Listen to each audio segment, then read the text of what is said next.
Guys, I really enjoyed my conversation this time with Igor Pechkovskyi of Bellevue, Washington. Igor talks about the changing real estate market in Bellevue. Is it a buyer's market just yet? And just what is a buyer's market? Should you be holding off? He talks about all of that. Stay tuned and watch to the end. It's worthwhile.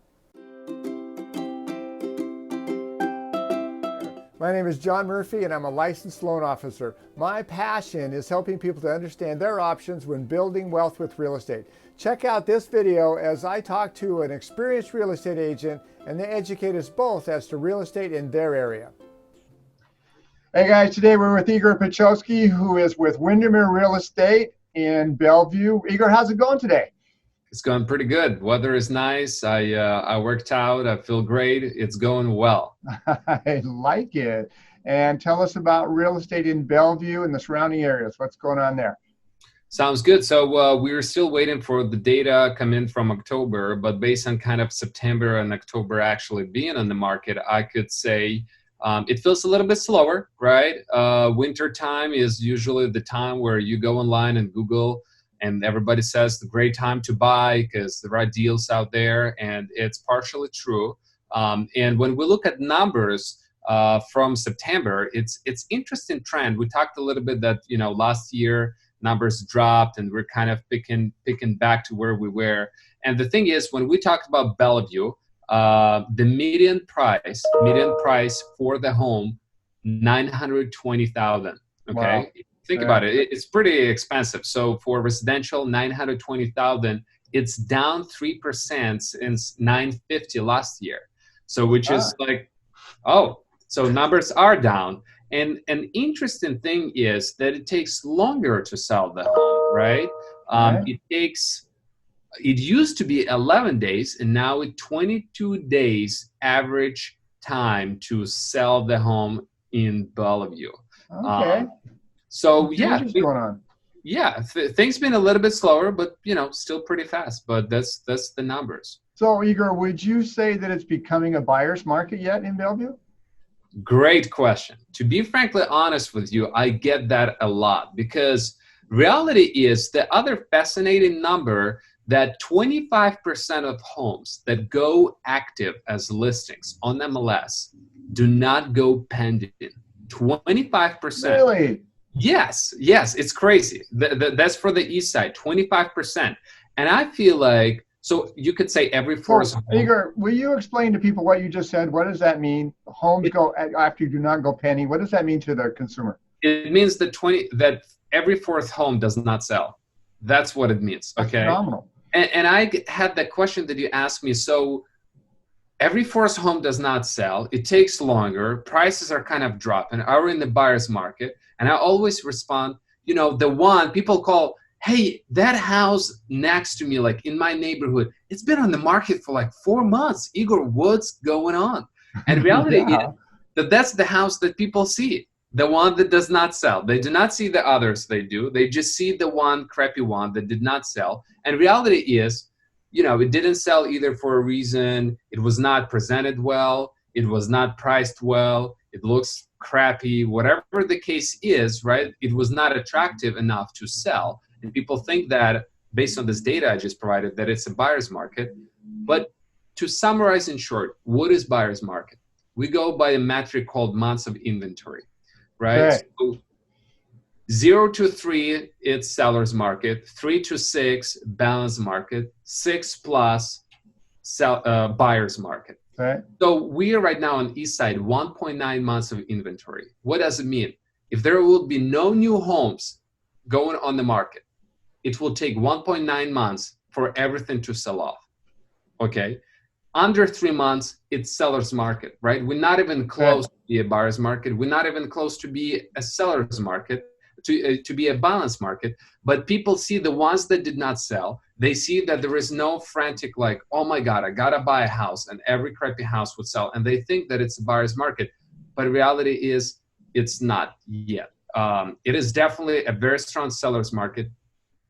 22 days to sell a house is pretty freaking fast. I have friends in Florida, like it takes them 6 months to sell a house. Exactly. Like 22 days, it's pretty fast. So just to wrap up, it's not as chaotic like wow, like we gotta buy. The hype is not there. Crappy houses do not sell, which they shouldn't. And I would say that, it's still a very strong sellers market, and we're doing just fine. And it had to slow down somewhere, and I'm glad it did. All right, Igor. So I'm considering buying right now, and this is where we're chatting right now, guys. This is November 2019. Rates are down. Fed lowered rates just again recently, kind of thing. It's kind of trending toward a buyer's market. It's still a seller's market from your data there. What's a buyer to do? Should they hang in there and wait, or do you think this is a good opportunity right now? I always, my answer is the same. If you can afford the house, if you like the property and you like the payment, you should buy. So there is no great time to buy. The time is whenever you're ready. So there is that.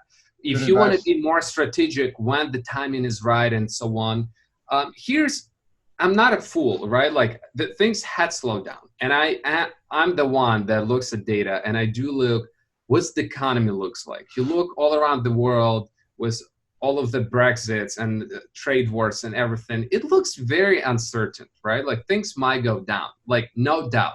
Like we see those things. But whenever you look hyper locally, what's going on locally around Bellevue and Seattle, it's so freaking busy. Yep. 7 new skyscrapers going up in downtown Bellevue. Yep. Google just bought 400,000 square feet of space in downtown Kirkland. Facebook, 500,000 square feet of space bought in Bellevue. Amazon coming to Bellevue. Their headquarters too will be in Bellevue. So you look at all of those crazy expansions that are going on, and you're like, wow, like I just feel, let me throw another piece of you.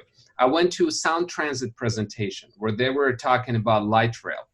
Sure, it will take $100 billion and another 20 years for it to be completed. It's going to be absolute. It doesn't matter. Like they're doing something, whatever they're doing. But they said that by their data, in King County will be by 2040 additional 1 million of residents. Wow.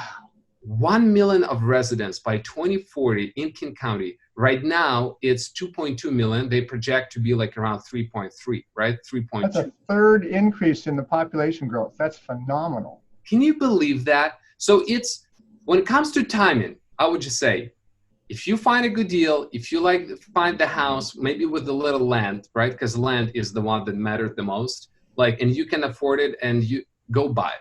Don't worry about the market. Find the home you like, don't buy. I think we kind of taking things slower right now, but it will probably spike up again within a few years. It might slow down more, but on a longer scale, go buy if you can find something that you like and you can afford. Good advice. And guys, I got to throw in from the lender's perspective here, rates are down, but one of the things that drives rates is uncertainty. And if something happens on the international stage or wherever, and there's uncertainty in the market and bond traders are scared, that tends to drive rates up overnight. I mean, they go down slow, they go up very, very quickly when they increase. So with the rate environment we have right now, and if you want to buy a home, things are a little slower in Bellevue and the surrounding area, now is an excellent time. It really is. And that's about Bellevue, right? If you look around Bellevue, if you go Bothell, if you go a little like 15, 20 minute north, if you can, we talked about different price points. I had a listing in South Everett, priced at 400,000, not 920, but 400,000. There you go. Within 5 days, I had 3 offers. Okay, so didn't slow down for a bit. So I know that I'm not covering the whole thing, but if you just talk about East Side homes, 500,000-600,000, try to find one. Right? When you find one, it will be like multiple offers. So we were just talking, it slowed down in that like 920, because 920 is expensive if you think about it, right? So, but if you can find a home for 600,000, 700,000, like they're selling, but just not as fast as they used to, but still selling very strongly. So we'll see. And you caught there that Igor's car does drive north and it does drive south, guys. So if you want a piece of real estate, or you find some real estate north of Bellevue, up in the Bothell, Everett's quite a ways now. Igor can help you out there too. All right. Will do. Igor, thanks for your time today. As always, great data, great information. Appreciate it very much. Thank you for having me. I appreciate it, John. All right, man. Take care. Bye.